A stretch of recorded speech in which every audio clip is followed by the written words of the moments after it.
All right, good morning, everyone.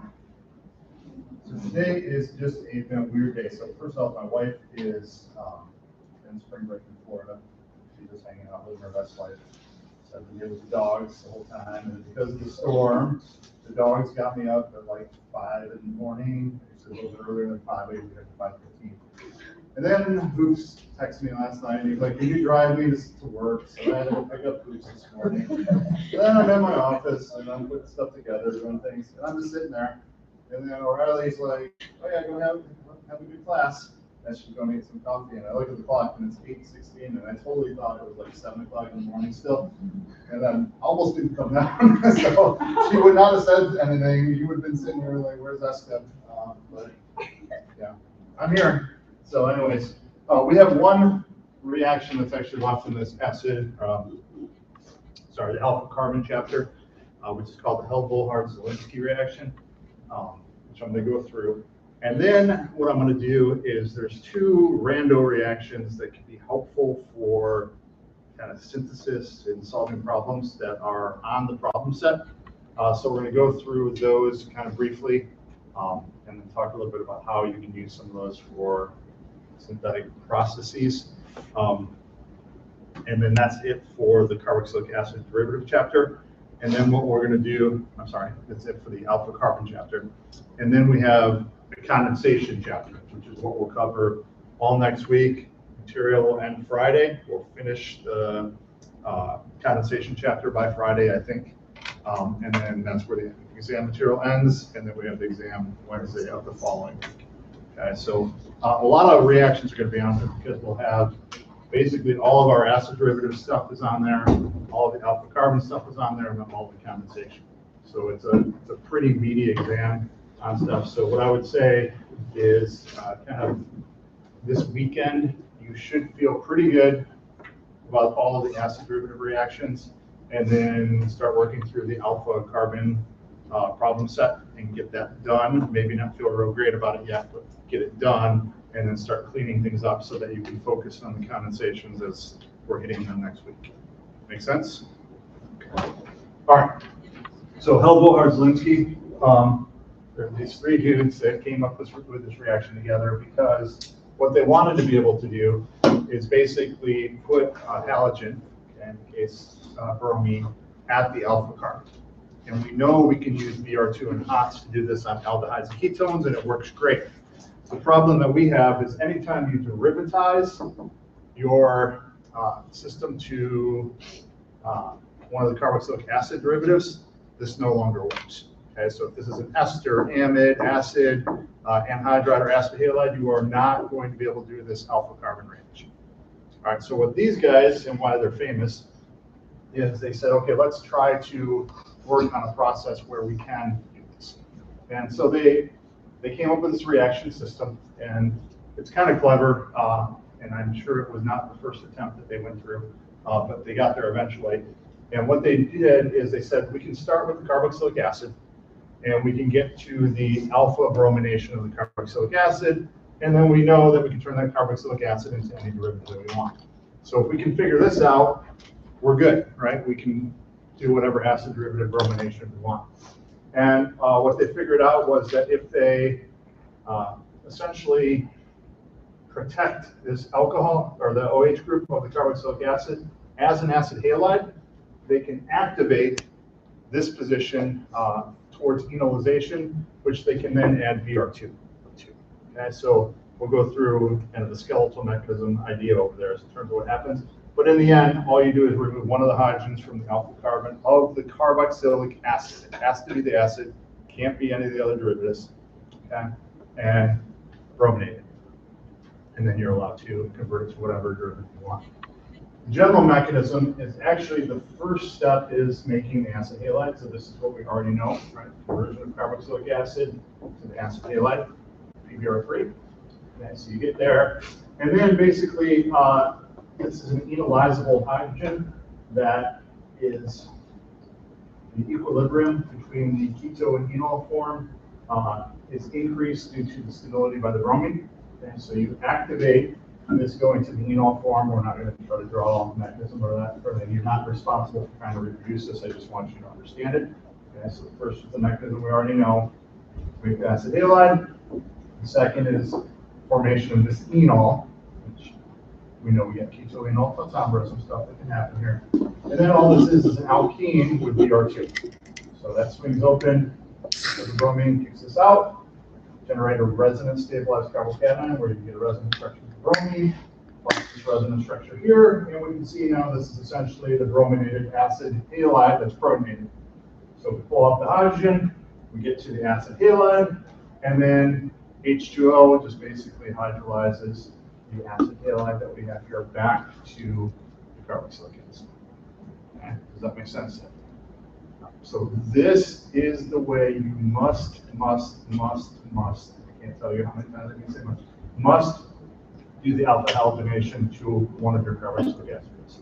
Make it to the acid, turn the acid into whatever derivative you want. Do not do BR2 in hot. It does not work and you'll lose points. Okay. You can tell I've seen students do this over and over and over again. And I'm trying to make you not be the one of the students that does it over and over and over again. Okay. So we use helpful hydrolyzed ketones. BR2 and hots on aldehyde and ketones, any of your acid derivatives, make the acid, brominate it with HVZ, and then turn it into your fuel.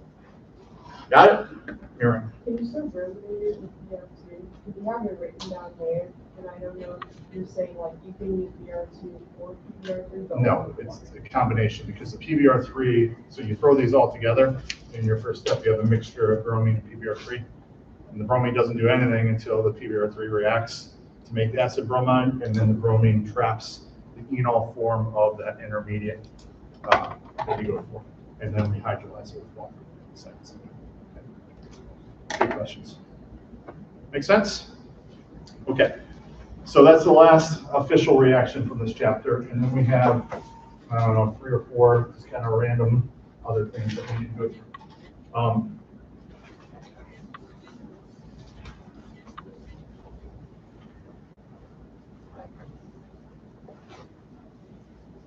So the first of these is lab related. Okay, and it's a good way of making organic amines.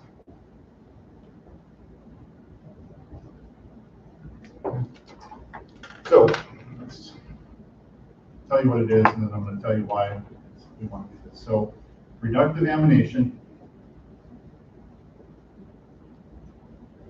is the main way we will make substituted amines. Okay. All right, so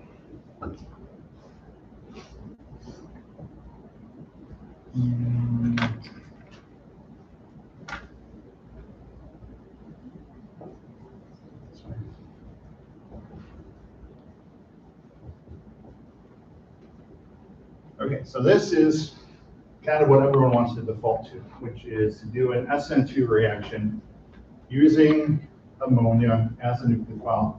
So this comes in, does the SN2, kicks this out, and gets you to that, which then loses the hydrogen, gets you here, right? So you're like, okay, well, I can use this to put whatever R group I want on the nitrogen. Use nitrogen as a nucleophile, attack whatever carbon piece I have, and I'll get to here. Okay, and this is true. This does happen. And the issue we have, though, is once you've made this system right here, this compound is now much more reactive than this one. Okay, so nucleophilicity-wise, this is a worse nucleophile than this one. Okay, so you may want this to keep going and having all of this keep reacting over here, but it's not, it's going to get outcompeted by the reactivity of this. Okay. Why? Because this alkyl group is electron donating, which means it makes that nitrogen more nucleophilic. Okay. So what ends up happening here is instead of stopping here where you want to, that doesn't happen. It keeps going, and now you're going to react again with CH3X. So this comes in as the more nucleophilic system Goes your SN2 again, and gets us to CH3, and so we make the secondary amine. This is even more reactive because we're getting electron density from both of those groups into the nitrogen. So it keeps going and reacts again with CH3X, so that we get the tertiary amine. So, and now that has 3 groups kicking electron density in, making this even more nucleophilic, so it does it again until it runs out of material to react with.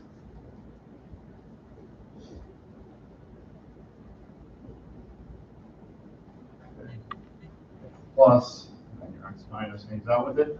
This no longer has any electron density to be nucleophilic, and so we get stuck here. So this makes, trying to do an SN2 on an alkyl halide will make the quaternary ammonium salt. And you can't stop it. Right? You want to stop there, doesn't happen, it drives all the way here. And you actually end up with a mix. If you don't put 4 equivalents of this in, you end up getting a mix of all of these products along the way, and it's a mess. Okay? Go ahead. Can you explain why that first one's a record nucleophile? Yeah, it's because alkyl groups are electron donating, mildly electron donating, so it's pushing more electron density on that nitrogen than here. And it's a neutral nucleophile, so it's already weaker. So having this makes it more reactive and therefore outcompetes what we have over here. Okay, does that make sense to everyone? All right, so this is what actually happens if you try to do the SN2. So if you want to make a quaternary ammonium salt, great way to do it. You just throw a bunch of the alkyl halide in and everything's great. Dries here if you put enough equivalents in. But if you want to selectively just put one group at a time on your nitrogen, you need a different one. And this is where that reductive amination that we did in lab comes in. Okay? You didn't really think about what we were trying to do. So what I'm trying to do here is present this in a way that makes sense as to why this is a useful reaction other than what we said we're going to do in the lab. Okay, so the actual reaction, the general reaction, is as follows. We start with some aldehyde or ketone. We throw whatever amine, well actually let's just do it with ammonia and start. We can do this with substituted amines as well, we'll see. We do some amine, and we have catalytic, usually acetic acid. You can't get too acidic in here because it will then shut down the reactivity of the amine as that is propagated. So you need weak acid, and then we use a tempered reducing agent. So in lab, what we did is we used sodium borohydride, which is not a tempered reducing agent. But what happened there was that it had, so we did this, we do this reaction all in one pot. And so the first step of this is to make the imine, and sodium borohydride can both react with the imine and the aldehyde. Okay. What we did, because it was a solvent-free reaction, we mixed them ahead of time, we made the imine so there was no aldehyde left or ketone. Okay. So when we had that, there was only one thing to react with. Typically, when you do this reductive amination, you throw all the stuff together and you use the tempered reducing agent, which is not strong enough to reduce the aldehyde or ketone, but is strong enough to reduce the imine. Make sense? Okay. So we have our amine that we're going to react our aldehyde and ketone with, catalytic acid, and then we have it in the presence of sodium triacetoxy borohydride is the tempered reducing agent we typically use for the reductive amination. As I said, we did not do it typically, which is why I don't like the experiment, because it gets you to the product, but it doesn't help you generally understand the reductive amination process. And so we usually did this was a new one we did this year. We usually did it with sodium triacetoxy borohydride, all in one pot, kind of how it's done, so it helps you see the utility, but it's not what we're doing this year. So anyways, sodium triacetoxy borohydride. Yeah, so all of this stuff is together, and we usually do this in something like ethanol. You can also use dichloromethane, but that's kind of the common mixture that you throw all together. Okay, so your aldehyde ketone, ethanol is your solvent, throw the sodium triacetoxychlorohydride, whatever amine you want, and a little bit of acid. Okay. This then, like I said, will go to the imine intermediate. And then this sodium triacetoxychlorohydride is strong enough to supply an H- to react with this. It is not strong enough to supply an H- to react with the other. Okay? So our H- from our sodium triacetoxychlorohydride comes in as in there, gets us to that, and then this picks up a hydrogen from something like ethanol.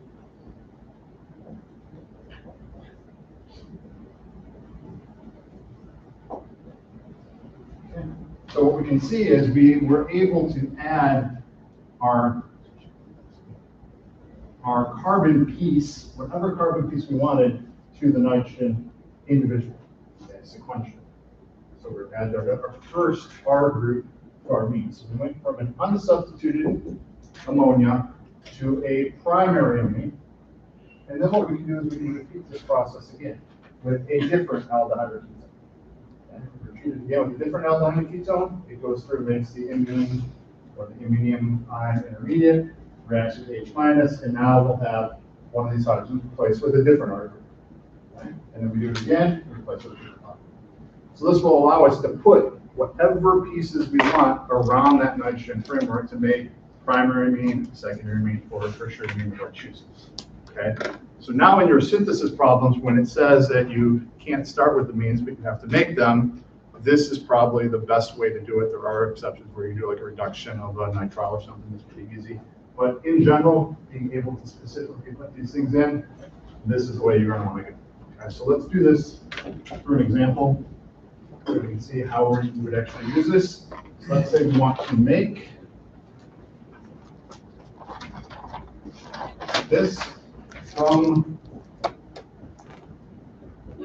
alkyl halides of 5 carbons or less, inorganic, and solvents as needed, so our normal stuff.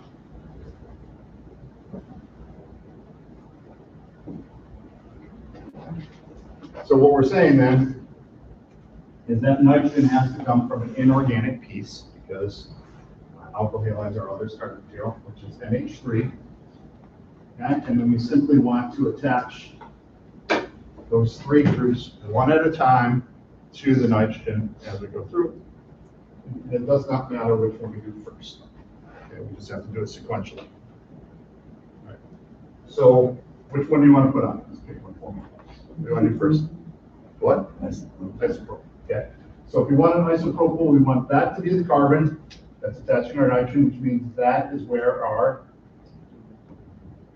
carbonyl is, right? So that's where our C double bond O is going to be. So we're going to take that carbon, have it be the C double bond O so that we can attach it at that position. If we did it with that 3 carbon piece, what would we add? It's going to be 3 carbon propyl chain, but not at carbon 2, right? It's always going to substitute at where the carbon is. So we're going to start with acetone and ammonia. React them together.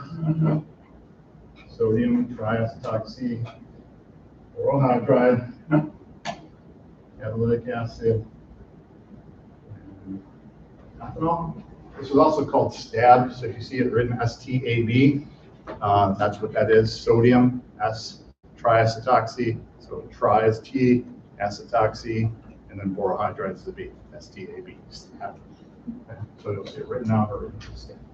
All right, so we react this together, makes the imine, H- comes in, does your reaction, picks up the hydrogen to get you to your amine. And then we just added our first group, so now we go ahead and add one of the other ones. What do you want to do next? Methyl or methyl? Methyl. Methyl. Let's get into methyl. So we're going to want the 1 carbon piece, which means we're going to add what? OH, right? Double bond O, catalytic acid, and A, B, OAC3H, ethanol again. Okay. That nitrogen now attaches to that carbon. So we have still one hydrogen on there, and now in place of the other hydrogen, we directly attach it to that carbon, and now there's three hydrogens, right? Because we picked up, we had H minus here, and then pick up the hydrogen here. So we get to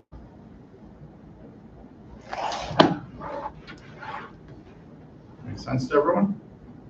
Okay. And then to add the alcohol, what are we adding? 2 carbon piece, right? So we have a 2 carbon system. Aldehyde, so acid aldehyde, catalytic H plus. I'll just say stab, throw the whole thing in here again, and ethanol. And to replace the hydrogen with my 2 carbon piece to get me my. And so whatever organic amine you need to make probably through this, or like I said, you can do other things, but so if you have the amide, you can reduce it. If it's a primary amine, you can reduce the nitrile with LAH. So you have a couple other options, but for the most part, this is your go-to. Which made sense to then do it in lab if you're actually doing this, so you can see how it works instead of the nonsense that we did with the solvent-free reaction and doing 3 reactions at a time, where you did the amine formation followed by the amine formation followed by amide formation, and it was just all mixed, and it was a hard process. And this is reductive amination. This is how we're going to make the amines to make amides in our carboxylic acid derivative chapter. Questions? Okay. Questions on that? Okay. So we're in random reaction number 1 done. 2 more.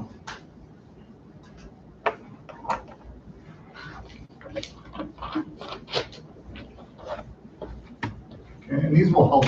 I know you guys don't like learning new things because it's more stuff you have to know, but I promise these are actually pretty useful. So it's kind of like when I taught you O's analysis, and you're like, I don't like this thing, it's crazy, it's breaking pieces off, and then you realize you can do things like this and get those very complicated dicarbonyls, right, that are hard to make any other way, and you're like, I can do that in 1 step, this is great. This is another one of these, both of these are another example of these. Okay. All right, so the first of these is called the Baeyer-Villiger.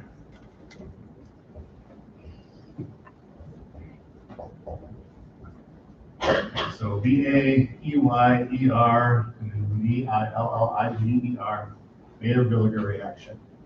And what this does is it will take aldehydes or ketones and it will make them into esters. So basically it inserts an oxygen directly between the carbonyl and the argon. Okay. You can do it on either side. There is a migratory aptitude, which means the order of preference of things to move. Okay, and it is hydrogen is greater than tertiary, which is greater than secondary, which is greater than phenyl or aryl groups, which is greater than primary, which is greater than methyl. Okay, so it's the basic trend we're used to seeing. Differences are hydrogen and now the phenyl are in here as well. So if you have an aldehyde, that's the side that's going to move, okay, no matter if you don't want it to or not. And if you have a phenyl group, that's going to outcompete a primary or methyl. Okay, so if we had something like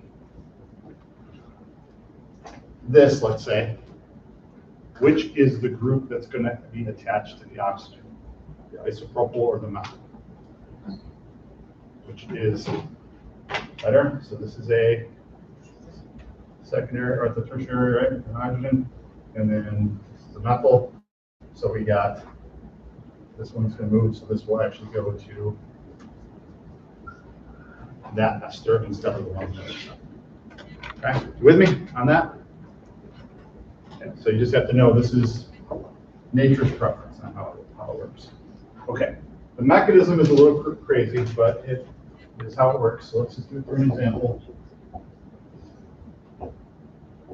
And let's do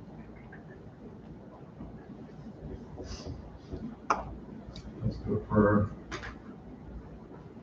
navigate. All right. The reagent we're going to use is one we're already familiar with, which is MCPBA. Okay, so MCPBA did what before? Okay, it makes epoxides from alkenes. All right, and if you had an alkene in your molecule here as well, the alkene epoxidation is a faster reaction than this one.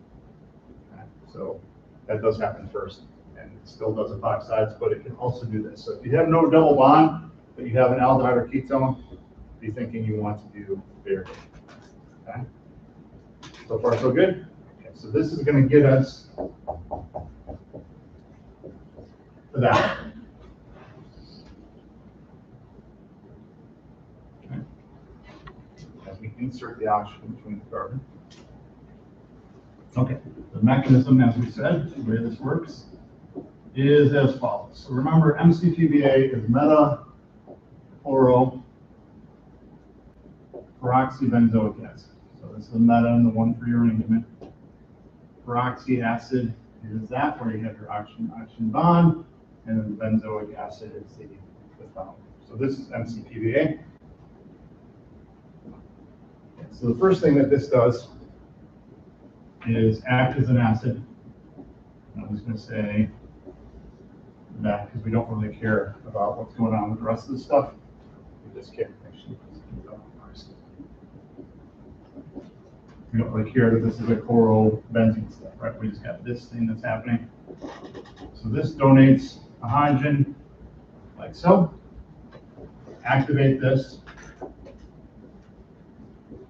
And plus OO, OR.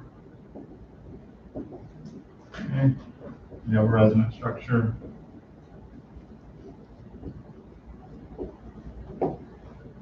Draw. Okay. This now acts as a nucleophile to come in and attack this site.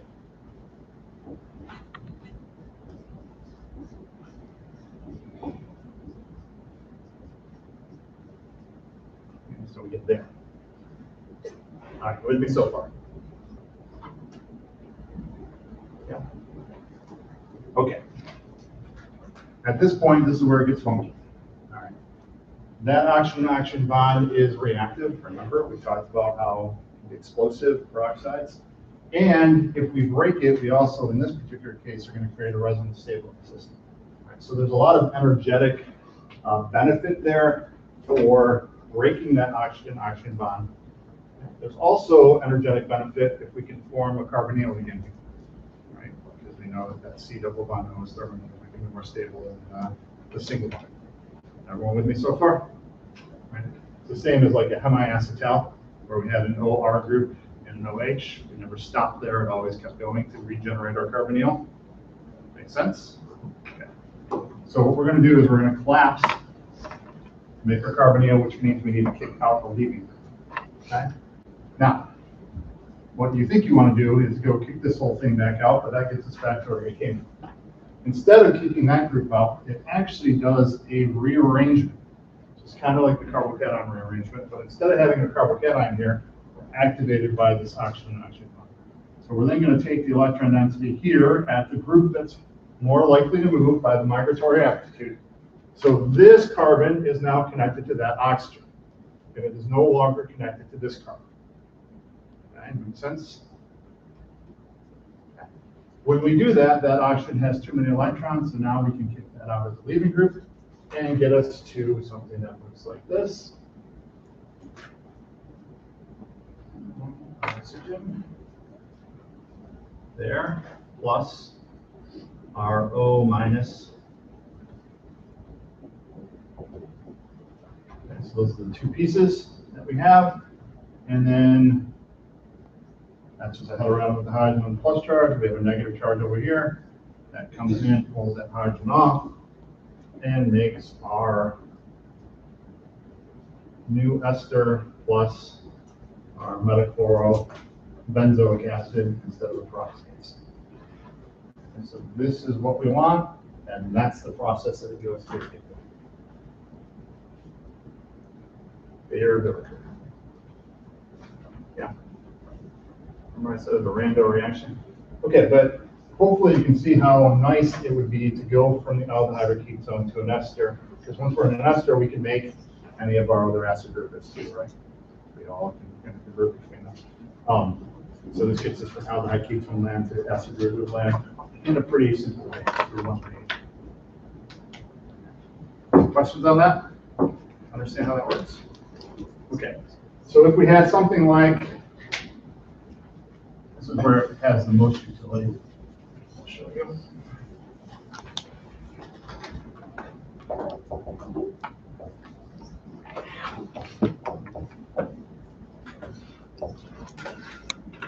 Okay, what's that going to make?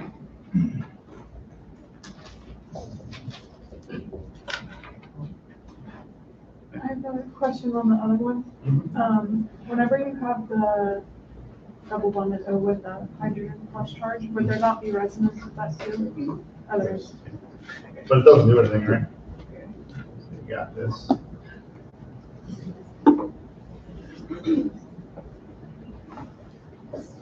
But it's this species that gets this term on. And there's another resonance too, right?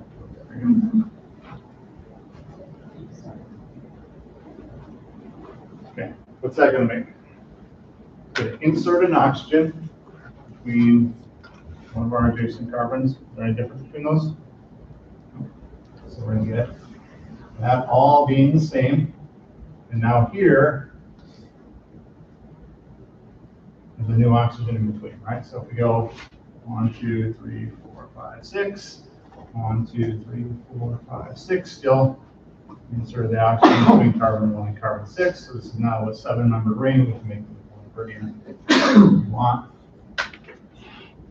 So 1, 2, 5, 6. So that, trying to make that from this any other way is going to be hellacious, right? You're banging your head against the wall a lot. This is one step. It's a step. Kind of like the ozonolysis. It's hellacious trying to make the dicarbonyls at opposite ends of the molecule. But you're like, hey, I just throw in O3 and zinc water and I get what I want. Same idea. Okay, so this is very, very useful, particularly for making the cyclic ketones into cyclic esters. Questions? All right. Then this guy Beckman comes along, and he basically says, you know what? That's really cool. I would love if I could do that with nitrogen. Instead of just making esters, can I make amides? And he came up with a way to do the same thing. So what Beckman did,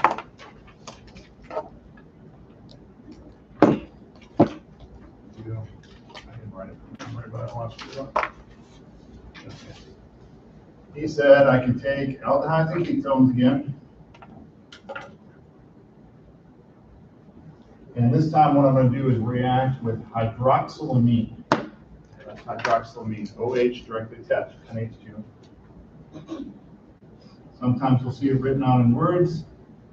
Sometimes you'll see it written out in structure.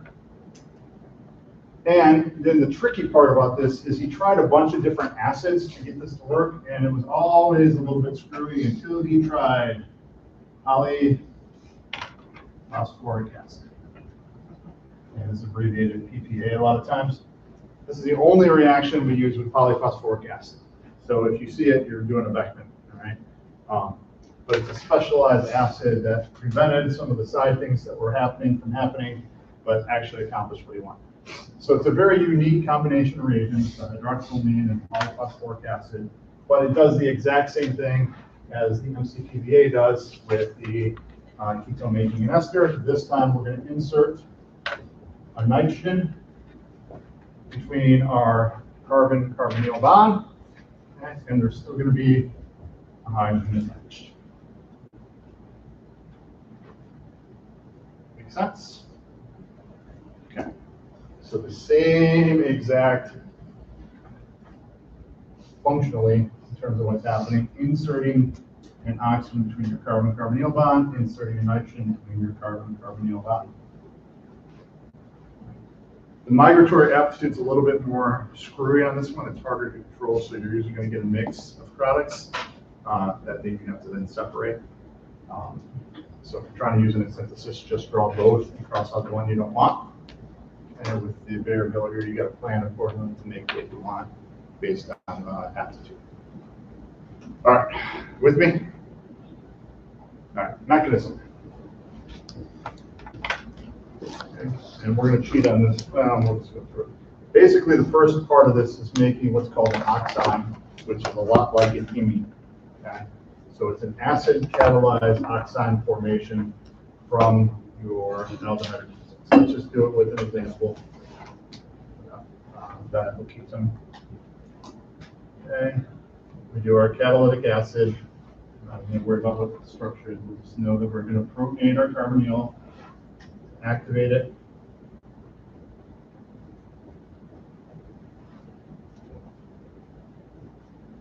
For nucleophilic attack.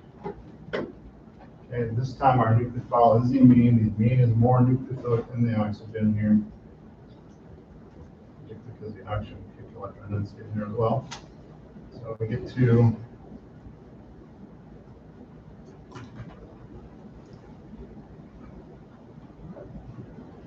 that.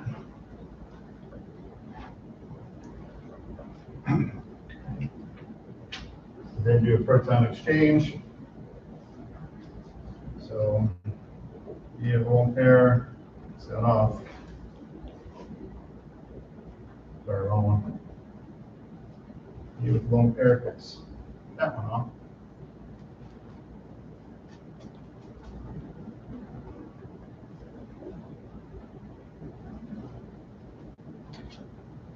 Gets us to that point. Now we protonate this with our H plus again. H plus.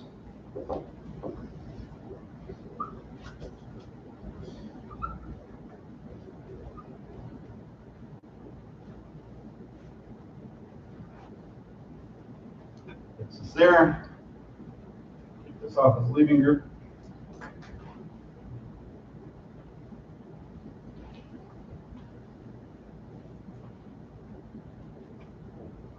As a resonance structure.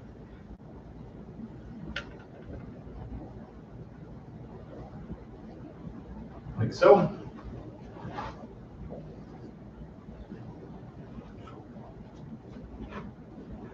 With me so far? That all makes sense? Okay. Once we have this intermediate here, this is where it goes screwy, just kind of like once we have this intermediate here, it gets screwy. What we're going to do is we're going to kick that out first. We need to do a proton exchange here, so that what we do is we get to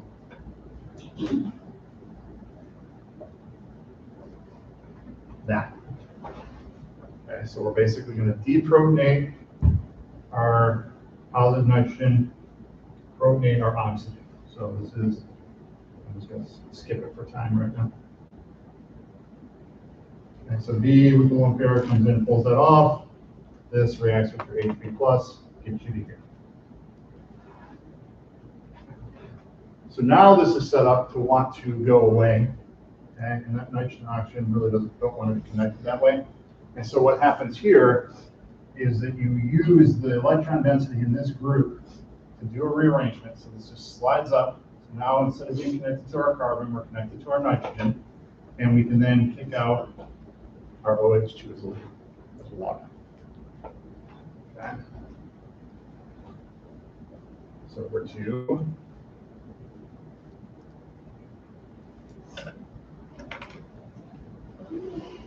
that plus H2O, and then it goes away. We don't care about.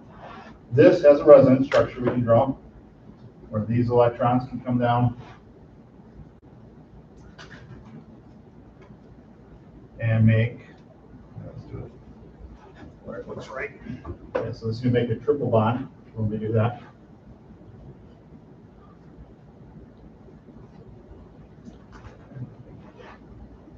Like so.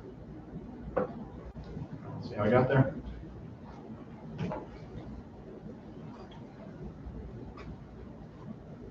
Then,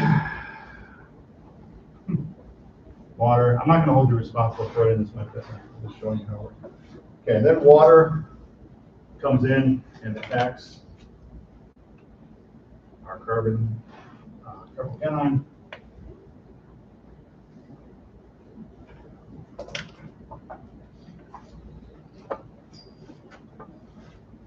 So we're to that with a double bond, like so. Okay. And then basically what we're doing is we're going to isomerize this thing here so that we get the carbonyl here and we get the single bond nitrogen here. So we have to do proton transfer again, make that happen. Let's do minus H plus H plus again.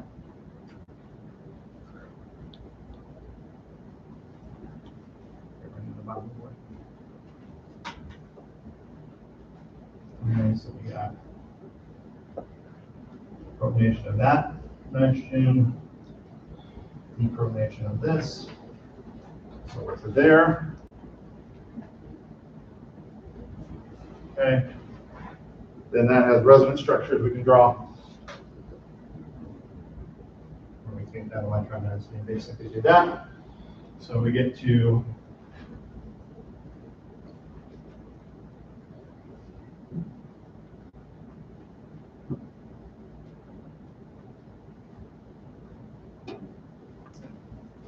that species. Okay, and then that's just deprotonation of this. We're almost dead.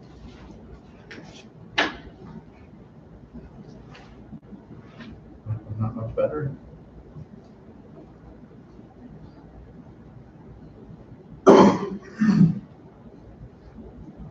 To our final structure. So you can see we have our ethyl group attached to one side of the carbonyl. We have ethyl group attached to the nitrogen in between the carbonyl and our group. All right, so got us there. Mechanism is super screwy in terms of what happens, but that's how it works. Okay. Don't have to reproduce this for me. I'm not going to ask you for it on a test or anything like that, but should understand that it's still based on the principles and mechanisms that we know. It gets a little screwy at this part here in terms of what's happening, but then after that, it goes back to kind of making sense where you want to protonate or want to coordinate to the carbocation and then carry through based on resonance. Change the plus charge. Okay. Are you responsible for the MCPA? How do you feel about it? Not so bad, right? No. I'd say if I was going to ask one, I would ask this one.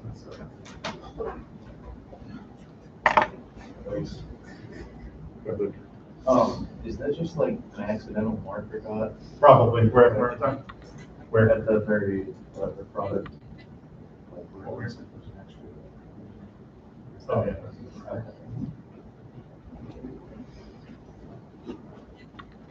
All right. So, Elbow-Zelinsky today.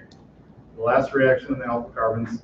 These are 3 reactions. The reductive amination is going to help you make amines, whatever ones you want. You're going to like it.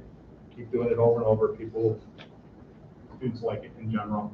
And then the MCPBA, the Beer-Villiger and the Beckman, can be useful, particularly if you already tried to do any of the problem set. One of the syntheses that they had you making was caprolactam, which is this compound. So that's caprolactam. That's one of the targets on there. If you try to do this any other way apart from the Beckman, it's very, very long and difficult. Okay, because you got to try to make an NH2 at the end of the chain here, and your carbonyl over here, and then figure out how to cyclize it from the point. What can we do instead? We can get this from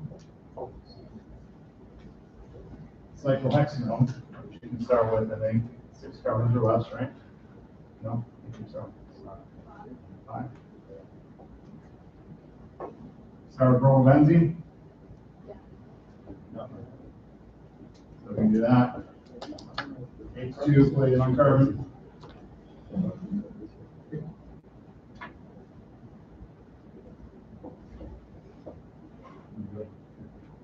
So you can do that in here, and then KOH, CHF, and PCC. That's another thing that Luke brought to my attention. On the problem set, it says benzene is the legal starting material. It's supposed to say bromobenzene.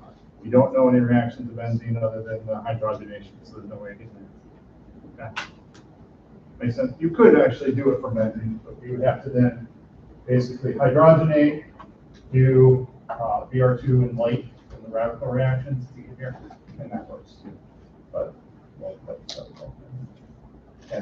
Isn't that easier though, going from there to this and then that instead of trying to make it the other way? So the Beckman can be useful, the Beer-Villiger can be useful, particularly with rain expansions to systems. But they're just kind of random ones that are often. Okay. It for anything before condensation. So all the carboxylic acid derivatives and all the alpha carbon reactions are done. What condensations do is they take all the principles we learned from the alpha carbon reactions and all the principles we learned from the acid derivatives and aldehydes and ketones, and then now mix them together, where you're reacting with an alpha carbon to a carboxylic acid derivative or aldehyde and ketone, and making your pieces big and ugly, but it's still foundationally doing the same reaction. Okay, so we'll spend next week going through the 6 condensation chapter reactions that you're responsible for, and then that will be the end of the material there, and then we'll move on to much easier things after this, where it's Diels-Alder and coherent. Not a little bit too bad to finish up this one. Questions? All right, have a great weekend.